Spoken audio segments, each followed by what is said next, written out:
की इजाजत तो दे दी है, लेकिन दूसरी तरफ दिल्ली सरकार ने यमुना के घाट पर छठ मनाने पर रोक लगा दी है।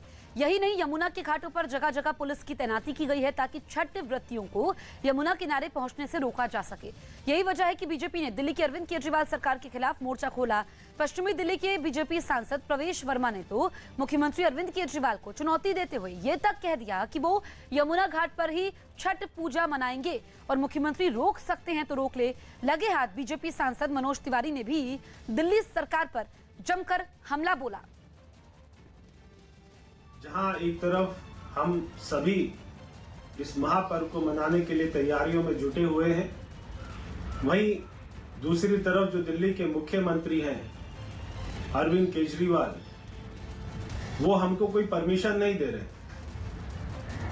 जब हमने प्रदर्शन किया तो उनको बैक फुट पर आना पड़ा और फिर उन्होंने कहा कि यमुना घाट पर इसको मनाने के लिए परमिशन नहीं दी जाएगी। मैं अरविंद केजरीवाल से कहना चाहता हूं कि अगर छठ का पर्व कोई घाट पर नहीं मनेगा तो कहां पर मनेगा? सड़क पर मनाएंगे। इस प्रकार से यमुना जी पे प्रतिबंध लगाया है, वो दिल्ली के लोगों को बहुत दुख दे रहा है।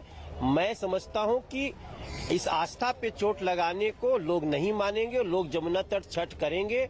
मैं अभी भी प्रार्थना करता हूं कि अगले एक दिन में दिल्ली सरकार इसकी परमिशन दे दे, वरना बहुत भद्दी स्थिति दिल्ली की सड़कों पे देखने को मिलेगा। बीजेपी की दिल्ली सरकार पर हमले के बाद आम आदमी पार्टी की तरफ से भी बीजेपी पर पलटवार किया गया। देखिए, मुझे ये लगता है कि शुरू से भाजपा छठी मैया की पूजा के नाम पे गंदी राजनीति कर रही है।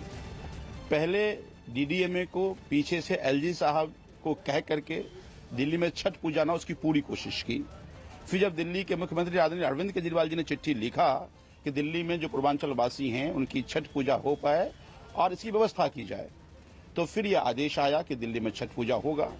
लेकिन फिर जब मिनट्स ऑफ मीटिंग आता है तो फिर पीछे से भाजपा के लोगों ने एलजी साहब से कहकर उसमें यह कह दिया कि यमुना के किनारे पूजा नहीं होगा।